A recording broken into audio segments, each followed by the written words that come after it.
Carlos. Bien, respecto a la pregunta, como nos comentaba Marcelino, la evaluación es un proceso que ocurre de manera iterativa a lo largo de la o las experiencias de aprendizaje, ¿no? Y sabemos desde el enfoque por competencias que aprendemos a ser competentes cuando nos enfrentamos a situaciones, ojalá siempre las reales y si no también simuladas, que nos permitan justamente movilizar y al tratar de resolverlas, pues poder desarrollar nuestras competencias.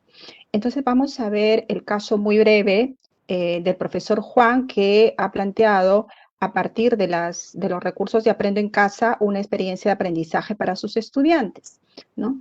Él plantea, por ejemplo, una situación significativa que en resumen se trata de que un estudiante le llama la atención mucho una de las recomendaciones que ha escuchado a lo largo del presente año en el contexto de la pandemia.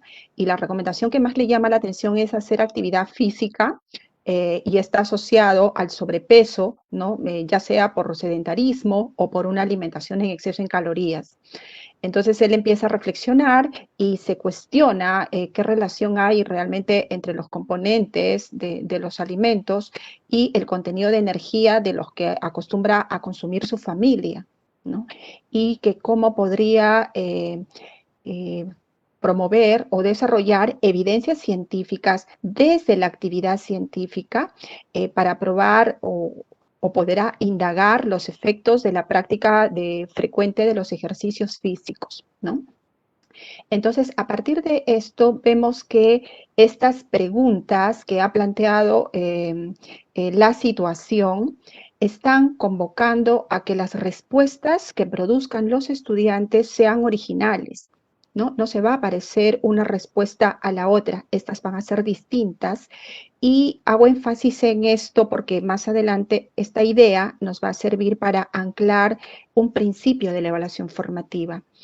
Entonces, estas preguntas que invitan a la acción diversas competencias, en el caso del profesor Juan, focaliza a las competencias científicas. Entonces, el profesor, a partir de ello, plantea unos propósitos de aprendizaje, que aquí los vemos, y están referidas a indaga mediante métodos científicos acerca de los ejercicios físicos y el peso corporal, explica con conocimientos científicos la relación entre el tipo y cantidad de alimentos y su contenido energético y argumenta las implicancias de los aportes de la ciencia sobre esta práctica de ejercicios en la conservación de la salud. Y finalmente se plantea también un propósito dirigido a plantear metas de aprendizaje y organizar todas las acciones y monitorearlas, reflexionar y realizar ajustes, ¿no? Entonces vemos que los propósitos de aprendizaje se refieren tanto a la competencia como a la situación, porque es en la situación que se desarrollan las competencias. Esto supone que para plantear los propósitos de aprendizaje, nuestro colega Juan ha identificado brechas de aprendizaje, por lo tanto necesidades e intereses de los estudiantes. Y también supone por parte de él una comprensión amplia de las competencias involucradas. Veamos cuáles son ellas, ¿no? Estas competencias indaga mediante métodos científicos para construir conocimientos. Esta engloba 5 capacidades que se movilizan de manera articulada y que en sinergia constituyen la competencia, ¿no? Está referida a problematizar situaciones, diseñar estrategias para hacer indagación, generar y registrar datos, analizarlos, evaluar y comunicar el proceso y los resultados de esa indagación. También está referida el propósito a la competencia explica el mundo físico con sus 2 capacidades y también a la competencia gestiona el aprendizaje de manera autónoma con sus 3 capacidades. Luego de ello, notamos que el profesor Juan ha previsto estas evidencias que darán cuenta de cada una de estas competencias y propósitos que se ha establecido, ¿no? Notamos que para la competencia indaga, ha previsto que el estudiante presente un reporte de indagación. Luego, explicaciones y argumentos para la otra competencia científica y finalmente un diario reflexivo en el que dé cuenta las ideas sobre la meta que veíamos, las estrategias y los ajustes que el estudiante hará en torno a su experiencia de aprendizaje. Entonces, ya ha establecido el propósito de aprendizaje, y el propósito nos dice qué deben aprender los estudiantes, ¿no? Pero veamos que luego es necesario establecer, como nos decía Marcelino, los criterios de evaluación. Estos criterios de evaluación, cuando los vamos a formular los maestros, ¿no? Seguramente que en mejores condiciones, también con la participación de nuestros estudiantes, responden a esta pregunta. Si yo ya tengo el propósito, ¿qué debo aprender? ¿A dónde debo llegar? La pregunta es, ¿qué características o cualidades se espera que muestren las actuaciones o producciones de mis estudiantes cuando enfrentan la situación que les planteo? ¿No? Entonces, esto supone que si son cualidades de eso que esperamos que los chicos muestren, ¿no? Eso será lo que busquemos cuando analicemos las evidencias de las que nos hablaba Marcelino. ¿Y qué cosa ha tenido en cuenta el profesor Juan para formular criterios? ¿No? Los propósitos de aprendizaje es lo primero, ¿no? La situación significativa a la que se enfrenta el estudiante, las evidencias que le plantea y los formula a partir del estándar y los desempeños. Estos criterios de evaluación tienen un rasgo muy marcado, y es que tienen que tener claridad para los destinatarios. ¿Y quiénes son los destinatarios de los criterios? ¿No? Nuestros estudiantes. Tiene que ser claros para ellos, tiene que ser dialogado con ellos y comprendidos desde el inicio de la experiencia de aprendizaje. Entonces, cuando toma como referencia para formularlos los estándares y los desempeños, es porque estas describen a la competencia. En el caso de los estándares son descripciones complejas, y en el caso de los desempeños son descripciones mucho más específicas.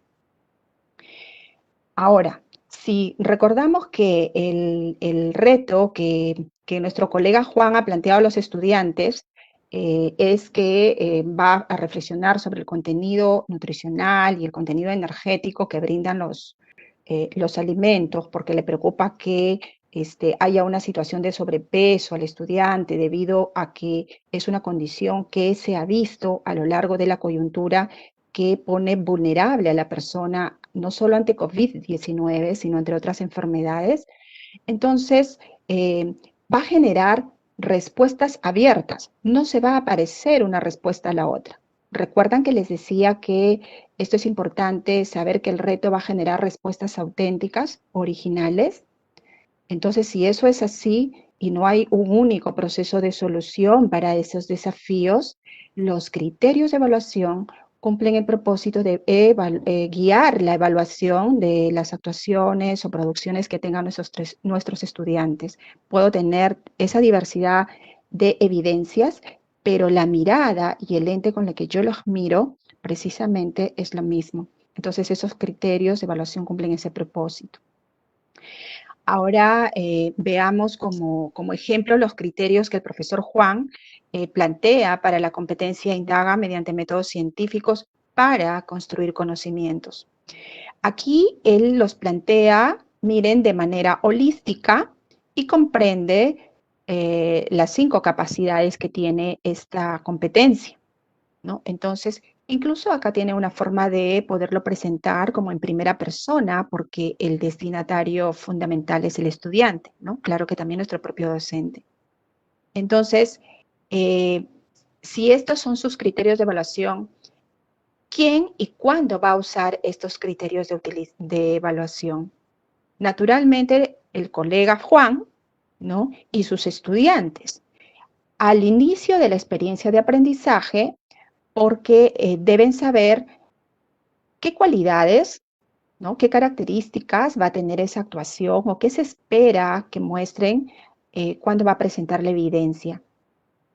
Durante la experiencia de aprendizaje, durante el desarrollo de las actividades de indagación, por el lado del profesor es para observar con detalle qué recursos, qué capacidades o un recurso en específico que pudiera ser un conocimiento, una estrategia, por ejemplo, está empleando el estudiante para ir desarrollando o ir haciendo la resolución del desafío, ¿no? Y entonces pone el foco allí porque los criterios contrastados todo el tiempo con el quehacer del estudiante le van a dar el insumo de qué necesidades específicas están emergiendo en los estudiantes para brindarles retroalimentación. Y al término o cuando ya se tiene lista la evidencia, los criterios sirven para observar necesariamente, ¿no? Necesariamente el uso combinado de las capacidades que involucran a la competencia. Cuando está enfrentando la situación, cuando ha resuelto la situación, cómo es que ha hecho este uso combinado de las capacidades. Entonces nos decía Marcelino que tiene sentido la evaluación formativa a lo largo de la experiencia de aprendizaje.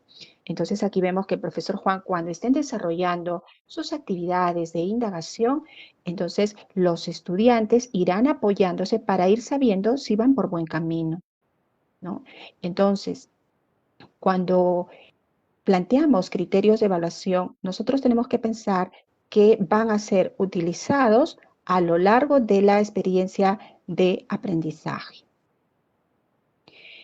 ¿Y cómo es que a partir de estos criterios de evaluación que ha planteado nuestro colega Juan, él elabora un instrumento de evaluación?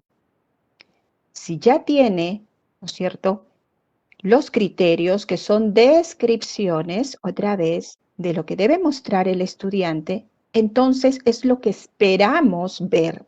Por lo tanto, si es que quiere, por ejemplo, hacer un instrumento de análisis de evidencia, ojo, de análisis de evidencia, entonces esos criterios pasan a ser el logro esperado, ¿no? Y a partir de allí, él hará la graduación hacia el nivel en proceso o logro destacado, en inicio, etc. Él también tiene claro que su rúbrica va a ir perfeccionándose al ser utilizada reflexivamente, pues cuando se las muestre a los estudiantes en la primera experiencia de aprendizaje, converse con ellos, él va a saber si realmente ha resultado ser clara. Por lo tanto, en un proceso de ensayo y error es que él va a ir ajustando su rúbrica. Esta es una característica básica de este instrumento. Veamos acá un ejemplo, ¿no? Si los criterios son las cualidades esperadas en la actuación del estudiante al resolver la situación, ¿no? Vamos a ver que el profesor también aquí en la competencia no solamente indaga, sino en la competencia explica, hace el mismo procedimiento, va hacia el logro esperado y a partir de allí gradúa los demás niveles de logro. Una vez que el profesor ya determinó los criterios y los instrumentos de evaluación, es importante hacer notar que allí no termina el proceso de evaluación, sino que procura hacer posible que esas características, que esas cualidades que queremos que desarrollen los estudiantes, la puedan hacer a través de las actividades que plantea. Por eso es que en este esquema de la evaluación en la experiencia de aprendizaje vemos que si planteó la situación, sus propósitos, evidencias y criterios que pasan, ¿no es cierto?, a ser el insumo para la elaboración del instrumento de análisis de evidencia, le va a permitir decir, muy bien, si esto es lo que quiero que muestren mis estudiantes, entonces las actividades tendrán que tener oportunidades, secuencia, para permitir que se desarrollen esas cualidades. Por lo tanto, los criterios de evaluación siempre son compartidos desde el inicio con ese propósito y miren cómo articulan todo el proceso de la experiencia de aprendizaje. A continuación, vamos a ver, bueno, porque de alguna manera breve, porque ya han tenido, entiendo, otras jornadas más específicas de análisis de evidencias, ¿no? Sin embargo, vamos a ver una en la que el profesor Juan utilizaría el instrumento de evaluación, en este caso una rúbrica a partir de sus criterios, ¿no?, para analizar una de las producciones de sus estudiantes. Esta es un reporte de indagación. Recordemos que él buscaba que el estudiante en la competencia indaga pueda hacer un reporte del proceso y resultados de su indagación. Entonces, notamos acá que el estudiante puede plantear el problema, puede plantear la hipótesis, miren, y los objetivos de su indagación. Entonces, ¿qué hace el profesor Juan? El profesor Juan dice, ¿cuáles serían las cualidades que yo buscaba en el reporte? ¿Qué es lo que voy a buscar? Entonces, que plantee la pregunta. Y acá está, ¿no? ¿Qué relación hay entre la frecuencia del salto con soga y el peso corporal? Hace una identificación de variables, ¿no? Plantea su hipótesis, por ejemplo, si cada día aumenta la frecuencia de los saltos con soga, entonces el peso corporal se reduce. Y se plantea un objetivo de su indagación este estudiante, probar los efectos de la frecuencia de saltos con soga en el peso de su persona, dice. Entonces, acá estoy utilizando colores, ¿no? Para ir notando lo que puede hacer el estudiante. Este es su avance en esta parte de aquí, que ven ustedes de color turquesa o celeste, que plantea pregunta, hipótesis y objetivos. Entonces, en esta siguiente parte de la evidencia, ¿no? Vemos que se espera que tenga la cualidad de ir estableciendo procedimientos, ¿no? Y para quinto grado hay un punto fuerte, digamos así, que va a marcar el progreso de las competencias al final del ciclo, que pueda plantear un grupo de control cuando hace procedimientos para probar su hipótesis, cuando plantea su plan de experimentos o de observaciones. Entonces, aquí el estudiante, hay una parte en la que dice, por ejemplo, la prueba de la hipótesis, ¿no? La hice, por ejemplo, considerándome yo mismo como grupo de control. Quiere decir que en una primera semana el estudiante probó, dice acá, que se alimentó como siempre, pero se midió el peso los 5 días y no saltó la soga, ¿no? Entonces, luego cuando ya hizo el experimento con él mismo, ¿no? Comió rutinariamente, mantuvo la misma soga, pero además saltó la soga 30 minutos cada día. Entonces, miren bien cómo va este reporte de indagación, va dando cuenta de aquellas cualidades que el profesor esperaba y ha procurado que su estudiante desarrolle. Y también vemos que el estudiante maneja el control de las variables para obtener resultados válidos, que es esto deja ver los procedimientos también que se le pedía, ¿no? A través cuando dice, eh, yo voy a mantener que sea la misma soga, voy a mantener que el tipo de alimentación no varíe. Entonces, cuando está dando cuenta de ello, da evidencia de que en los procedimientos estuvo viendo todos esos procesos, ¿no es cierto?, con los cuales ha obtenido ciertos resultados seguramente. Entonces él obtiene los datos, ¿no? Cuando ya realiza sus mediciones, obtiene los datos, pero cuando hace mediciones repetidas, ¿no? Vemos que hace 3 mediciones en cada intento y que completa, miren en esta tabla, completa 5 intentos, ¿no? Y calcula para cada intento la frecuencia promedio del salto con soga.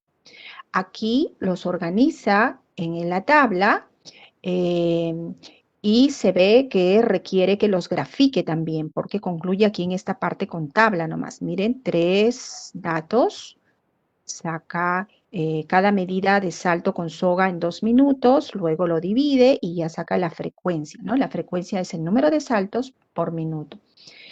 Entonces, luego de ello, vamos marcando con verdecito, ¿no? Luego de ello, vemos que continúa organizando sus datos en otra tabla, ¿no? Una segunda tabla en la que permite comparar su peso inicial con su peso final y obtiene que ha reducido 300 gramos, ¿no? De su peso corporal, y que los saltos finalmente fueron desde 182 el primer día, fue aumentando hasta 305 el último día, ¿no? Entonces, va realizando cálculos, ¿no? Y organizando estos datos, ¿no? Pero notamos otra vez que requiere hacer gráficas. Vemos además que cita información teórica, ¿no? Luego de sus resultados, y esta teoría, en resumen, dice por qué es más efectivo el salto con soga, ¿no? Y entonces cita unos datos. Manejar bicicleta, una hora se consumen 750 kilocalorías. Correr 700, alzar pesas 400 y saltar la soga 1000 kilocalorías. Esto para decir que los saltos con soga son los ejercicios más efectivos, ¿no? Para generar una conservación o una reducción del peso corporal, y además dice que la literatura que ha leído le indica que además genera que se liberen unas sustancias que hacen sentir bien a la persona. Entonces está fundamentando con información científica. Aquí se deja ver los procedimientos. ¿Y por qué deducimos que son los procedimientos? Que los ha fundamentado, porque si no, no hubiera elegido el salto con soga dentro de otros deportes, ¿no? Y así, miren, no vamos a entrar en tanto detalle de un área en particular, pero va comparando los datos. Entonces, los resultados que tiene, otra vez trae a la hipótesis. Entonces está combinando las capacidades de analiza y los procedimientos, diseña y de problematiza, al momento en que pone al frente sus resultados obtenidos con la hipótesis que planteó. Y la vuelve a escribir incluso, ¿no? Dice, si cada día aumento la frecuencia de saltos con soga, entonces el peso corporal se reduce. Resultado al quinto día, 300 gramos menos de mi peso. Hipótesis válida. Y justo los criterios de evaluación le pedían que contraste su hipótesis con los resultados, con información científica, y que valide o refute su hipótesis. Y que además establezca conclusiones, miren, ¿no? Que hemos señalado acá con rojito, y que las fundamenta básicamente en los resultados, ¿no? Podría fundamentar también con la teoría, pero lo fundamento con los resultados. Sin embargo, vamos notando que hay algunos rasgos que todavía no se ven. Entonces, cuando hacemos el análisis de evidencia, brevemente decimos que lo que hay que mirar es lo que puede hacer el estudiante, y también vamos identificando en qué requiere mejorar, ¿no?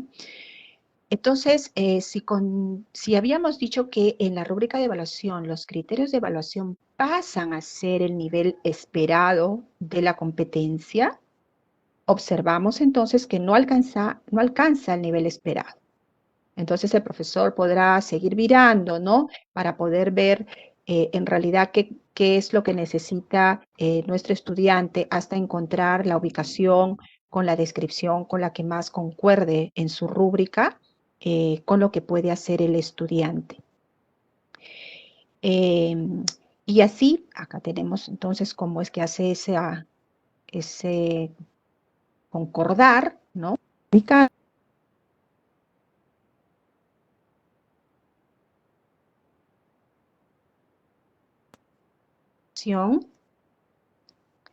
En prever el margen de error, pues al no atender ese proceso requiere también sustentar por qué realiza mediciones repetidas, ¿no? Vemos que requiere representar con gráficas sus datos, ¿no? Y quizás el tema que no lo hizo no le está permitiendo visualizar la tendencia de los datos, que es otra de las cualidades que piden los criterios para nuestros estudiantes de quinto grado, ¿no? Según lo que ha planteado nuestro colega Juan, ¿no? Requiere explicar por qué realiza mediciones repetidas y relacionarlo con estrategias para reducir el error presente en toda indagación, ¿no?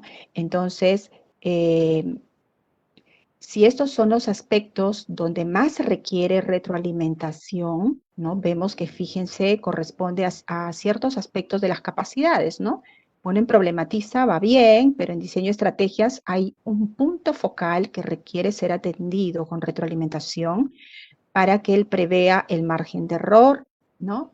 El tema de las gráficas, y cuando evalúa el proceso y resultados de la indagación, necesita mayor acompañamiento para que comprenda la reducción del error a través del grupo de control y del sentido de la repetición de las mediciones. Necesita entonces que priorice la retroalimentación, y el profesor Juan puede decidir priorizar aquel aspecto que puede servir de palanca para mejorar en consecuencia los demás.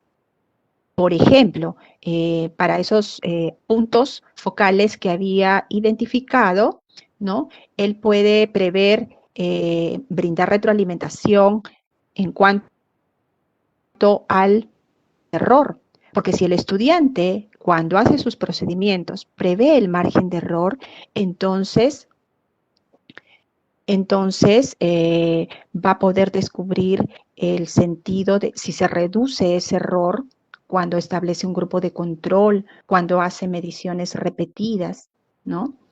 Entonces, este aspecto de priorizar el margen de error, en este caso, es porque la retroalimentación tiene que ir un mensaje a la vez, ¿no? Y si este mensaje es potente para desanudar otros, mejor. Entonces el profesor tiene que tener esa puntería, ese ojo fino de poder identificar esos aspectos claves para poder brindar la retroalimentación. Luego, si bien esa experiencia que acabamos de ver brevemente fuese la que culminara en diciembre, entonces nos permitiría asignar un calificativo, ¿no? Que en este año van a asignarlo a partir del 22 de diciembre, ¿no? Y cuando se tenga ese calificativo de un final de experiencia, ese será, ¿qué significa eso? Será la valoración del desarrollo de la competencia hasta ese momento, ¿no? Todo lo que ha podido lograr hasta ese momento. Luego se obtendrá también un calificativo de área con fines de certificación, ¿no? Cuando ya se entiende que el estudiante ha logrado todas sus áreas, tiene todos sus calificativos, ¿no? Entonces viene ya un proceso administrativo que es parte de una evaluación del aprendizaje referido a la certificación.